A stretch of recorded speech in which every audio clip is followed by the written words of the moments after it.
Assalamualaikum warahmatullahi wabarakatuh.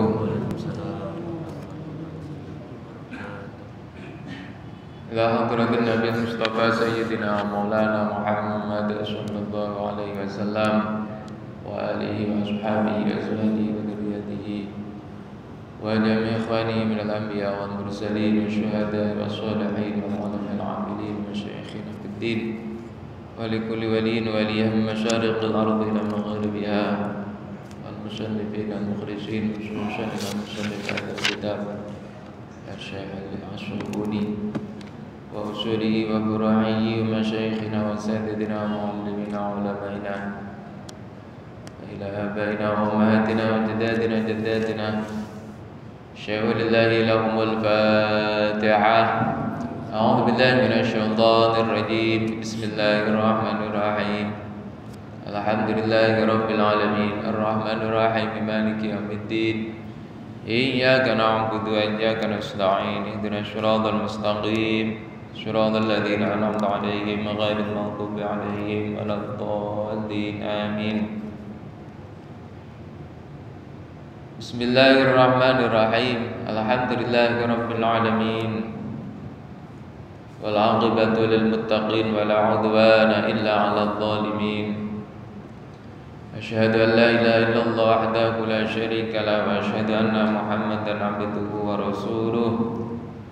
اللهم صل وسلم وبارك على سيدنا محمد وعلى آله وأصحابه ومن تبعهم بإحسان إلى يوم الدين.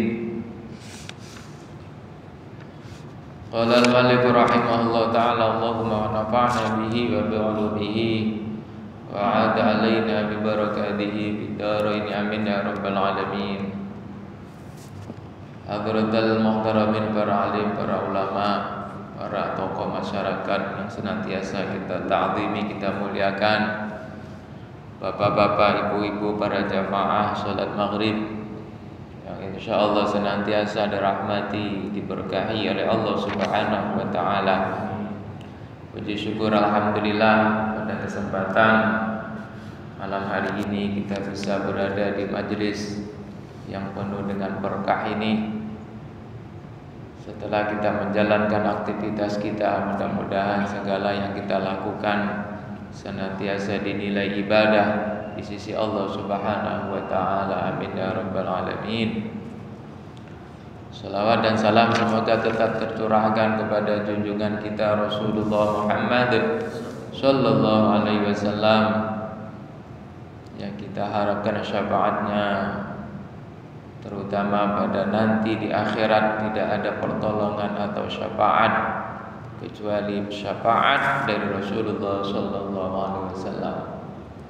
Oleh karena itu mari kita perbanyak untuk membaca sholawat kepada beliau, karena dikatakan di dalam hadis orang yang paling berhak mendapatkan syafaatku, kata Rasul, adalah orang yang paling banyak membaca sholawat.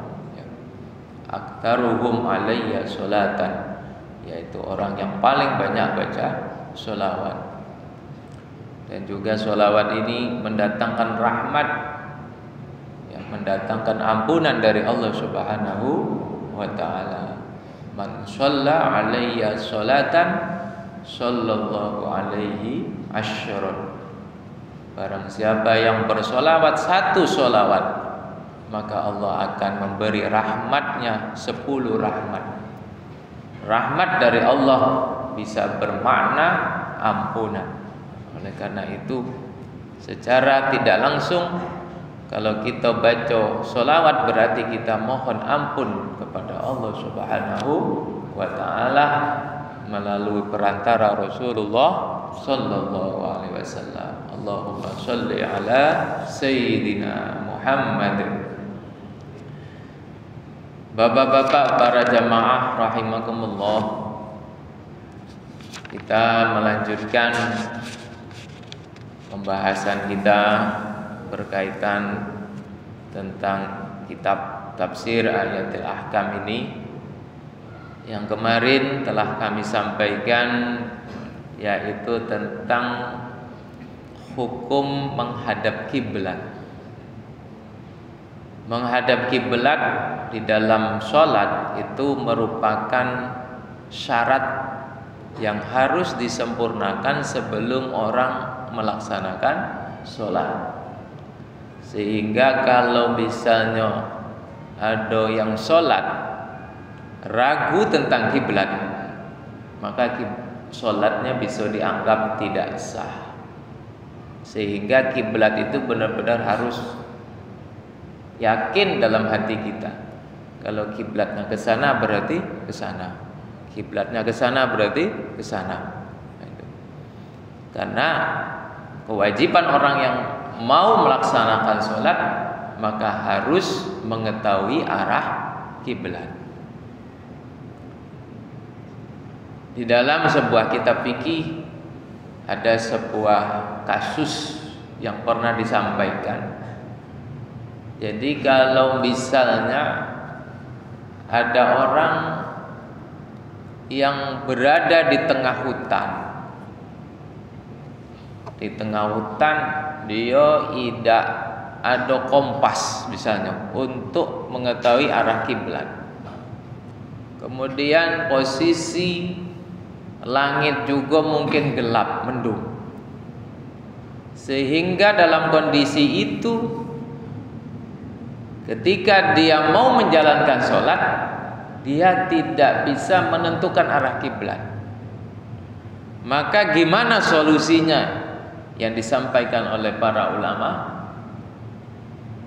Karena kiblat ini kan hal yang harus kita pastikan ketika kita mau menjalankan sholat.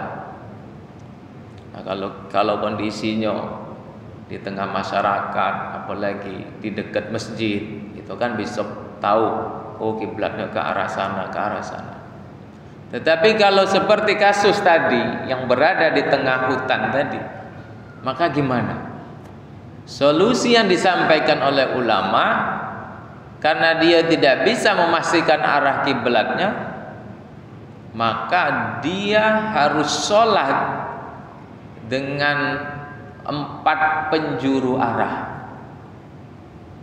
Jadi dia harus sholat ke arah barat, selesai sholat lagi ke arah utara, sholat lagi ke arah timur, sholat lagi ke arah selatan. Nah, kalau sudah 4 penjuru arah ini, pasti ada di antara 4 ini yang sholatnya mengarah ke kiblat. Ya, inilah karena yang namanya sholat menurut ulama ya tadi wajib untuk menghadap ke kiblat. Nah itu kalau kondisi di tengah hutan itu. Jadi saking wajibnya menghadap kiblat, ketika ragu-ragu tentang arah kiblat maka dia ya diwajibkan untuk sholat dengan 4 arah berbeda. Tapi kondisi itu sangat jarang sekali kita temui, karena ya dimanapun sekarang kalau kita berada pasti dekat dengan masjid, pasti dekat dengan tempat ibadah, kemudian ada kompas dan lain sebagainya. Jadi kita bisa dengan mudah mengetahui arah kiblat. Selanjutnya kemarin sudah kita sampaikan ada 2 pendapat besar ulama tentang kewajiban menghadap kiblat. Pendapat yang pertama mengatakan bahwasannya ketika orang sholat maka dia benar-benar harus mengarahkan dirinya kepada Ka'bah atau yang disebut dengan ainul qiblat. Ya, ainul qiblat. Sehingga ketika mengikuti pendapat yang pertama ini maka harus benar-benar diukur dengan yang namanya ilmu falak atau ilmu astronomi yang mengukur keberadaan tempat kita apakah lurus benar dengan Ka'bah. Jadi posisi Ka'bah itu berapa derajat, lintang selatan atau bujur utara bumi itu kan, lintang selatannya berapa, diluruskan dengan posisi masjid kita. Ketika itu lurus dengan Ka'bah, maka berarti dia sudah tepat kiblatnya dalam menjalankan ibadah atau sholat. Makanya sekarang kan ada istilah ngukur kiblat di Kementerian Agama itu. Kemudian masjid-masjid mulai diukur, kadang bangunannya agak salah, sopnya dimiringkan sedikit di sana. Seperti itu. Karena apa? Karena mengikuti pendapat pertama, yaitu yang mengharuskan menghadap kepada ainul kiblat atau Ka'bah. Tetapi ada pendapat yang lebih mudah, lebih longgar, yaitu pendapat yang kedua yang mengatakan kewajiban menghadap kiblat itu tidak harus benar-benar tepat kepada Ka'bah kalau posisinya jauh dari Ka'bah, tetapi cukup mengarah kepada Ka'bah atau yang disebut dengan jihatul kiblat atau jihatul Ka'bah. Menurut ulama, yang dimaksud dengan jihad itu adalah ketika kita berada di sebelah timur Ka'bah, berarti kita menghadapkan ke arah barat. Jadi Ka'bah itu di dalam Masjidil Haram, Masjidil Haram itu berada di Mekah, Mekah itu berada di Saudi Arabia. Berarti Saudi Arabia negaranya berada di sebelah barat kita, sehingga kewajiban kita ketika sholat kiblatnya adalah mengarah ke arah barat. Ini pendapat yang lebih simpel dan lebih mudah, yaitu kewajiban ketika jauh dari kiblat atau jauh dari Ka'bah hanya mengarahkan kepada jihatul Ka'bah atau jihatul kiblat. Jadi tidak perlu diukur berapa derajat, tidak perlu. Ya, diukur berapa kemiringannya, tidak perlu. Jadi cukup karena kita berada di sebelah timur, negara Arab Saudi itu di sebelah barat, berarti kita ngadep ke barat. Selanjutnya, para jamaah rahimakumullah, di dalam kitab tafsir ini juga disampaikan tentang perbedaan pendapat ulama mengenai orang yang sholat di posisi di atas, atau bisa dikatakan posisinya itu di udara. Apakah ada orang yang sholat di udara? Ada, yaitu ketika naik pesawat. Makanya disampaikan di sini, hal tasihus sholat fauqa dhahril Ka'bah. Apakah sah sholat di atas Ka'bah? Maksud di atas Ka'bah bukan berarti orang itu sholat benar-benar di pojok Ka'bah, tidak. Tetapi dia berada di udara, di atas pesawat. Sedangkan kiblat kalau Ka'bah itu kan posisinya di darat, bukan di udara. Nah, ketika orang sholat di pesawat, apakah boleh dia sholat mengarahkan badannya ke arah Ka'bah karena Ka'bahnya di bawah, sedangkan dia sholat di atas? Maka ada perbedaan ulama yang mengatakan tentang sah atau tidaknya sholat dalam keadaan posisi di atas. Fadhahaba asy-Syafi'iyah wal Hanabilah ila adami sihhatis sholati fawqaha. Ya. Jadi menurut mazhab Syafi'i dan mazhab Hambali, Imam Ahmad bin Hambal, ini tidak sah sholat kalau posisi yang di pucuk. Mengapa? Karena Imam Syafi'i dan Imam Hambali mengatakan yang namanya kiblat itu ya bangunan Ka'bah itu. Sehingga kalau orang sholat misalnya di pesawat, itu kan mengarahnya tidak ke arah bangunan Ka'bah dia menghadap, tetapi mengarah ke bagian atasnya Ka'bah. atau mengarah ke udara, bukan ke daratan. Sehingga menurut pendapat Imam Syafi'i, madhab Imam Syafi'i dan Imam Hambali tidak sah. Oleh karena itu pendapat inilah yang kemudian banyak di antara ulama yang mengatakan sholat kalau di pesawat itu tidak sah. Sholat di pesawat itu tidak sah. Sebagian ulama yang mengatakan. Mengapa? Karena dia tidak ngarah ke kiblat. Ya, karena dia meskipun dia dipaksakan, misalnya pesawat ini mengarah ke Arab Saudi, kan otomatis sejajar searah dengan kiblat. Kemudian dia sholat mengarah ke arahnya pesawat. Tetapi kan kiblat itu posisinya di bawah, sedangkan dia posisinya di atas. Maka dia tidak akan menghadap kepada kiblat. Inilah dasar sebagian ulama mengatakan sholat di atas itu tidak sah. Nah, jadi mana solusinya kalau uang berangkat haji, kalau uang berangkat umroh, tengah waktu sholat, apakah dia wajib sholat ataukah tidak? Maka solusinya kalau ikut pendapat yang mengatakan tidak sah ini tadi, solusinya dia sholat bukan sholat yang memang menggugurkan kewajiban, tidak, tetapi sholat li hurmatil waqti. Jadi ada istilah sholat li hurmatil waqti. Sholat li hurmatil waqti itu sholat dilakukan dalam kondisi apapun, meskipun tidak sempurna syarat rukunnya, tapi dia tetap sholat. Karena apa? Karena dia menghormati waktunya, dihormati waktu. Tetapi ketika nanti dia sudah sampai di tujuan, maka dia harus mengulangi kembali sholat yang dia lakukan di pesawat tadi. Namanya i'adah.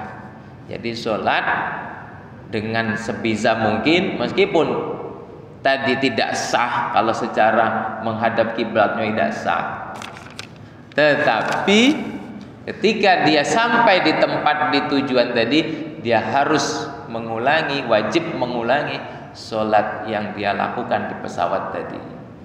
Nah itu. Nah, tapi bukan qadha istilahnya, Pak. Namanya i'adah. Kalau qadha itu kan meninggalkan sholat sama sekali, tidak sholat sama sekali. Ini dia sholat, tapi sholatnya li hurmatil waqti, namanya, ya, menghormati waktu sholat tadi.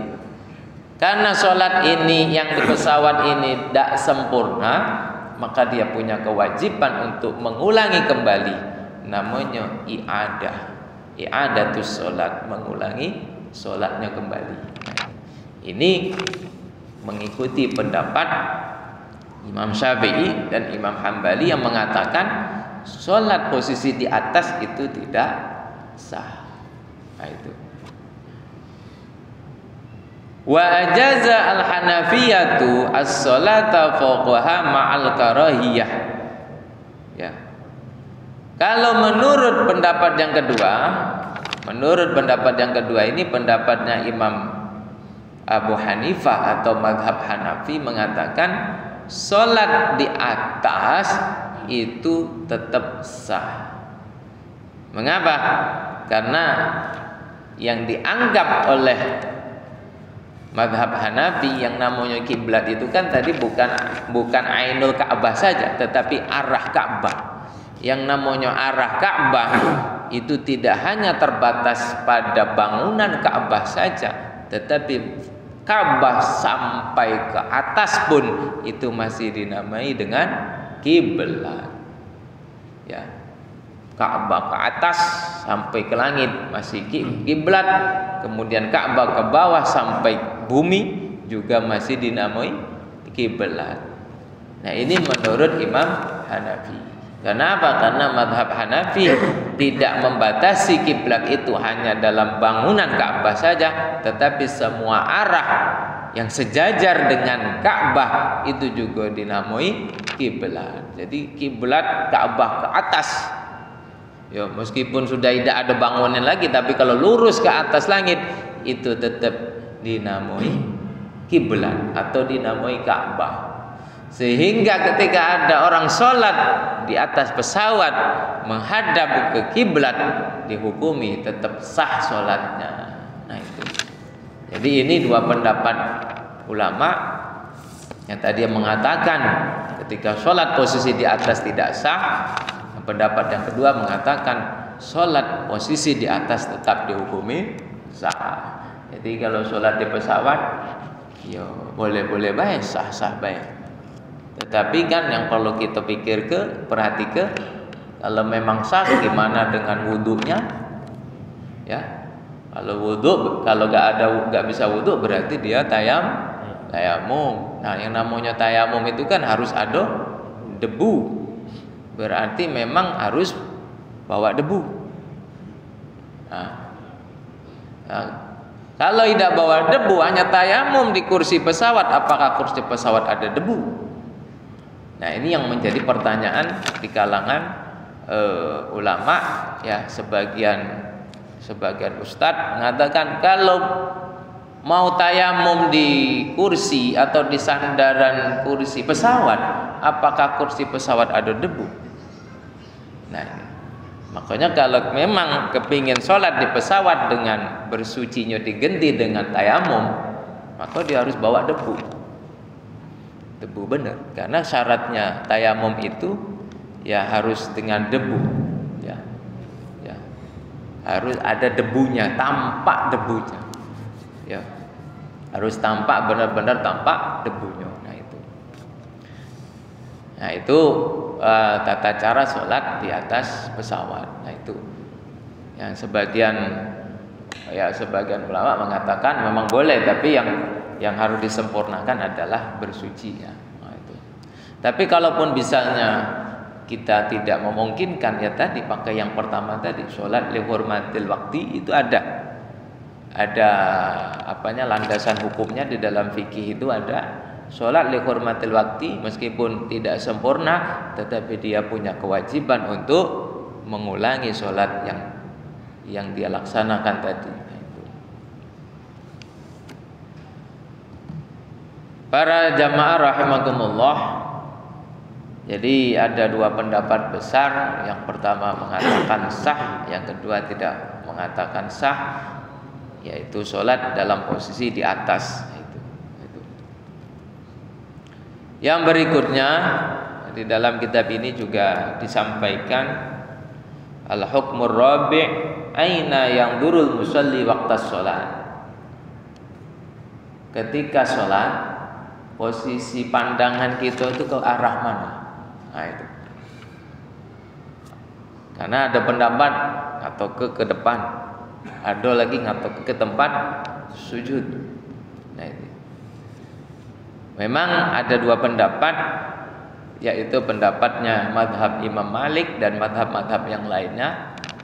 Pendapat pertama yang disampaikan oleh Imam Malik mengatakan annal musalliya yanzuru fis sholati amamahu. Jadi menurut Imam Malik, ketika orang sholat, karena kiblat itu berada di depan, maka pandangannya mengarah ke depan. Ini menurut Imam Malik. Makanya kalau kita haji atau umroh, macam-macam kan. Kalau di ngomong sholat itu ada yang ya mukanya ke arah depan, nah itu wajahnya ke arah depan, karena mengikuti pendapat Imam Malik, ketika orang sholat pandangannya ke depan. Mengapa? Depan itu adalah kiblat. Depan adalah kiblat. Nah itu. Meskipun tidak terlihat Ka'bah, tetapi kalau diluruskan maka akan ketemu dengan Ka'bah atau kiblat. Nah itu menurut mazhab Imam Malik. Dan ini juga dengan alasan karena supaya badan itu memang tegak lurus. Karena salah satu syaratnya orang sholat kan harus berdiri. Berdiri itu apa? Meluruskan badannya. Ketika meluruskan badan, yang namanya berdiri badan lurus mulai dari kepala sampai kaki, sehingga pandangan ke depan itu merupakan syaratnya sholat. Nah itu. Namun ada pendapat ini juga banyak didukung oleh ulama. Waqala jumhur, mayoritas ulama berpendapat yustahabbu ayyakuna nadruhu ila maudhi'i sujudihi. Ya. Jadi menurut pendapat ini, ya, ketika orang sholat dianjurkan atau disunnahkan mengarahkan pandangannya ke tempat sujud. Nah, inilah yang kita pakai. Ya, umumnya yang kita pakai di kalangan kita, karena kita ini madhab Syafi'i, bukan madhabnya Imam Malik kan. Ketika kita sholat, maka pandangan kita ke tempat sujud. Mengapa? Karena pandangan ke arah sujud itu lebih menenangkan hati, lebih memudahkan untuk khusyuk, ya.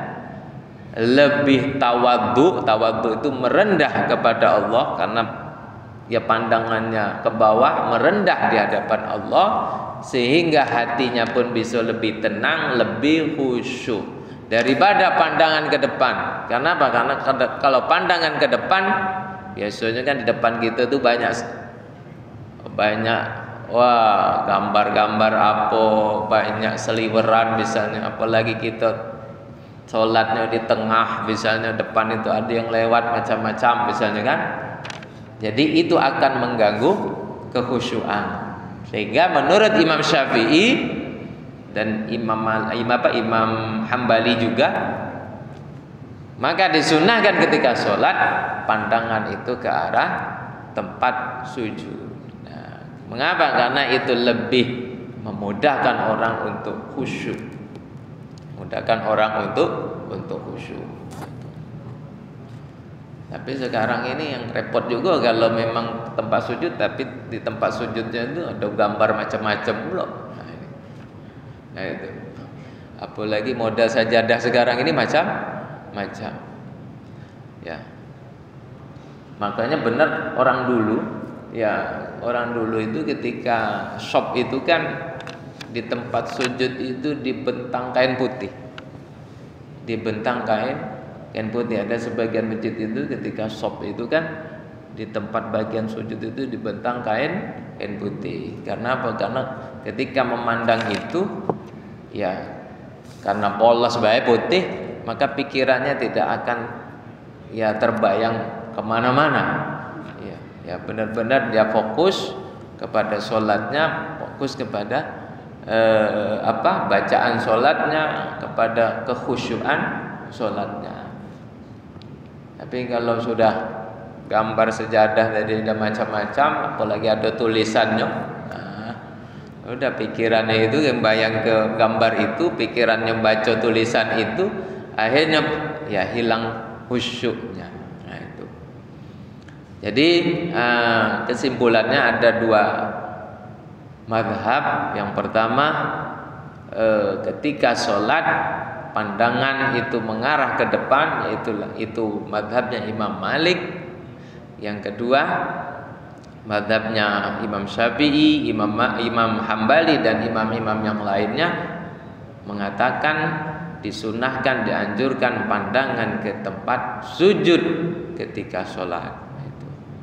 Kemudian di dalam fikih juga dijelaskan ketika tahiyat akhir, yang mana kita disunahkan posisi jari kita itu menunjuk, ya, ketika membaca syahadat asyhadu alla ilaha illallah, maka disunahkan pandangan kita mengarah ke jari telunjuk kita ini, ya dengan berpikir makna dari la ilaha illallah. Tujuannya apa? Ketika kita melihat telunjuk kita, yang telunjuk kita itu menunjukkan simbol satu itu adalah esanya Allah, satu itu adalah tauhidnya Allah, ya, mengesakan kepada Allah, sehingga pandangan kita mengarah ke jari telunjuk kita, pikiran kita langsung berpikir tentang Maha Esanya Allah Subhanahu wa ta'ala. Asyhadu alla ilaha illallah, tiada Tuhan selain Allah yang Maha Esa. Nah itu makanya disunahkan ketika tahiyat asyhadu alla ilaha illallah, pandangan kita mengarah ke jari kita. Nah itu. Itu sunnahnya. Di dalam fikih dijelaskan seperti itu. Ya, kalau mejem mano, sholat mejem. Ya, maka ulama mengatakan kalau sholat dalam posisi mejem itu bisa makruh. Karena apa? Karena khawatir nanti ada hewan macam ini nggak tahu dia. Ada gangguan makhluk misalnya, ada ulo apa-apa, dia udah tahu jadinya. Itu yang melatar belakangi ulama mengatakan makruh kalau sholat posisi mejem. Ya, posisi mejem. Ya. Tetapi kalau kondisinya aman, misalnya tidak ada gangguan, ya mejem dalam rangka untuk mengkhusyukkan, ya, karena memang sholat kita ini, ya kalau tidak dipaksa khusyuk, tidak khusyuk, ya, karena makom kita ini makom masih makom awam istilahnya, sehingga istilahnya bukan khasyiin, mutakhasyiin itu orang yang berusaha untuk khusyuk, karena khusyuk itu butuh usaha. Beda dengan makom-makom wali-waliullah kekasih Allah yang sudah bisa langsung sholatnya dalam kondisi khusyuk. Nah itu. Nah, ya nggak apa-apa. Mudah-mudahan ya semakin hari semakin mudah khusyuk kita kan di dalam menjalankan sholat, menjalankan ibadah. Itu saja yang bisa kami sampaikan. Lebih kurang ya mohon maaf. Assalamualaikum warahmatullahi wabarakatuh. A'udzubillahi minasyaitonir rajim. Bismillahirrahmanirrahim. Alhamdulillahirabbil alamin. Allahumma shalli ala sayyidina Muhammad wa ala ali sayyidina Muhammad. Allahumma ij'al jam'ana hadza jam'an marhuma wa tafarraqna min ba'di tafarruqan mubarakan ma'suma. Rabbana taqabbal minna innaka antas samiul alim. Tub 'alaina innaka antat tawwabur rahim. Rabbana atina fid dunya hasanah wa fil akhirati hasanah wa qina adzabannar. Sallallahu ala sayyidina Muhammadin wa alihi wa sahbihi wasallam. Walhamdulillahi rabbil alamin. Taqabbalallahu minkum inna wa minkum taqabbal ya karim.